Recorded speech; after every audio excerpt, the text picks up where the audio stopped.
Yo, Alex here. I've never really been into folding phones since I sort of know they don't fit my needs. I prefer lighter phones that are easier to use one-handed, and I spend most of my time in front of a desktop, so having a bigger screen on my phone doesn't really do much for me. That said, when I saw the initial reviews of the OPPO Find N3, I was intrigued. In particular, their way of making use of the larger screen real estate seems like it could be very useful. So let's start my review of the phone by talking about that. First of all, I think that the basic idea is really good. There is a taskbar at the bottom with quick access to all apps, recent files, shortcuts for 4 apps, and 3 recently used apps.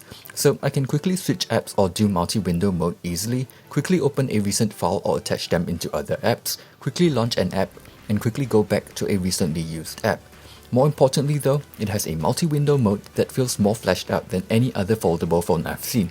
From a simple split screen mode, I can resize either side if I want to see more of the app, and it will just leave a bit of the other app on the side so that it's super quick and easy to switch between them. I can add another app if I need to quickly switch between 3 apps, and I can do all this while having a pop-up video playing. The layout is also relatively flexible with the ability to choose which app to run at regular phone size and which to run at full size. This is useful for when I need to fact check or research something, edit a photo while referring to my older post to ensure a consistent style of editing, or have multiple social media apps open so I can post across various platforms at the same time. I can even use a 4-finger gesture to zoom out and have 3 apps running on screen. A simple but useful example would be online shopping. Having 3 apps side by side makes comparing prices a little easier. This can work for gaming as well, so instead of running games full screen, I can have Genshin and a map running at the same time while farming for materials, or I can watch a Twitch stream while mindlessly farming overworld mobs on auto in Honkai Star Rail. However, it's not all rainbows and butterflies here, since sometimes things don't work as expected. Some apps are not optimized for a larger display, and some third-party apps don't support scaling for some reason, like Duolingo for example. This makes no sense since if I close the phone while I'm in the app, it switches over to the regular phone aspect ratio just fine. This is actually not that bad still, since there are some apps that would require restarting the app when switching screens. I could force all apps to resize, but this doesn't work in some apps. Duolingo seems to work fine, but OPPO's own settings app would just bug out. Talking about the settings app, a weird behavior I noticed is that if I use the gesture to switch apps, settings would stay at the same submenu I was in, which is normal, but if I make use of the recent apps shortcut on the taskbar, it reloads the app for some reason, and it doesn't do that for other apps I've tried. Another weird behavior I've noticed is in the Telegram app. For some reason, the app ignores the taskbar completely and partially blocks the text input field. In most other apps I've tried, the taskbar simply pushes the app up a little. This only happens if I use gesture navigation, but if I use navigation buttons instead, the UI changes back to a single pane like on a regular phone. All of this means that what should have been a pretty intuitive system ends up feeling a bit clunky to use at times. It's not completely OPPO's fault of course, since some of it might be down to app developers not implementing features that would make their app work better on a foldable device, but either way, the result is the same for us consumers. Same goes for the recent files feature on the taskbar as well. It sounds like a nice idea, and drag and drop does work well in Gmail and Facebook, but in other apps like Telegram, it only works for multiple files as long as they're the same type, and in apps like WhatsApp, Google Docs, Google Slides, Google Drive, it just straight up doesn't work. But I guess it is still quite useful if I need to pull up a screenshot or document for reference when I'm working on a phone review. Anyway, these are just some examples that I've encountered. In the ideal world, where all apps are made equally well and everything works as intended, I think this user interface would have been really nice to use. I'm still holding out a bit of hope that Android tablets or foldables might become more popular in the future, and we will see more developers optimizing their apps for such devices, but at this point in time, it's just not quite there for me yet. Just a quick note on ColorOS, since not much has changed from my last experience with an OPPO device. It's usable, has enough useful features, and looks decent. But I still can't remove Google Discover, can't change the grid layout, and it still has a bit more bloatware than I would have liked for a phone at this price point. Even worse than before is how the double-click power button is set to launch this Spin Easy Snap Cards feature and can't be changed to anything else. The functionality of the app itself is fine, since I'm sure some folks will find the ability to clone NFC cards quite useful, but not having the option to customize the button to do other things is a little disappointing. The only consolation is that you can remove the shortcut by disabling the app if you don't need this feature. Anyway, on the bright side, OPPO is promising 4 years of software updates and 5 years of security patches for the Find N3, which is nice to see. Let's move on to hardware. For the most part, the hardware we have here is mostly pretty good. I love the design of the phone, especially this black vegan leather version, which makes it look more like a camera, and the phone feels solid and well built.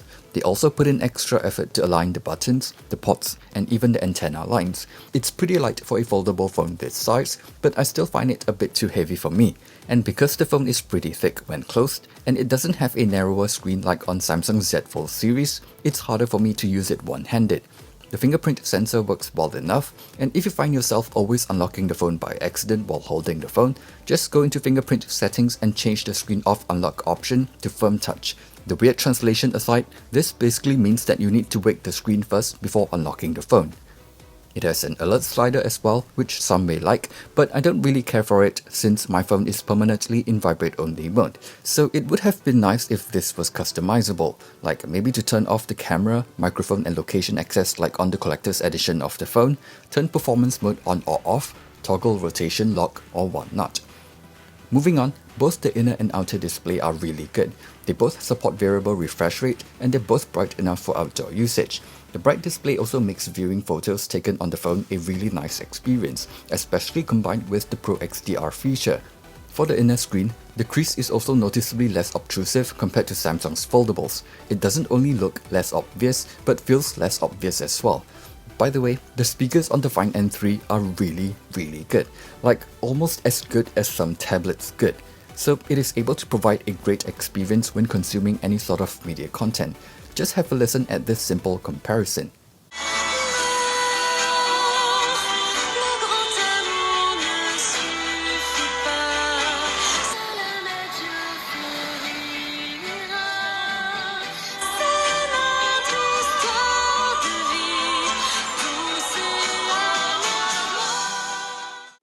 For folks who want to use their device in a half-folded state, do take note that the hinge doesn't hold wider angles and will just snap open past a certain point, so do be careful since if the screen snaps open, the part that will be hitting the surface is this huge camera module. Talking about this large camera module, you can tell that OPPO is trying to not compromise too much on camera performance here compared to other foldables. All three cameras here are pretty good. The main camera is particularly interesting since it's using a new sensor from Sony that utilizes a stacked pixel architecture. This, in theory, would allow individual pixels to capture more light from what I understand. Not sure how it stacks up against the Find X6 Pro with a larger sensor, but just from my experience shooting with this phone, it's really quite good. Solid performance in most lighting conditions, and image processing looks pretty pleasing as well. But I know this might be a bit subjective, so I'll just show a bit more photo samples here and you can decide for yourself whether you like it or not.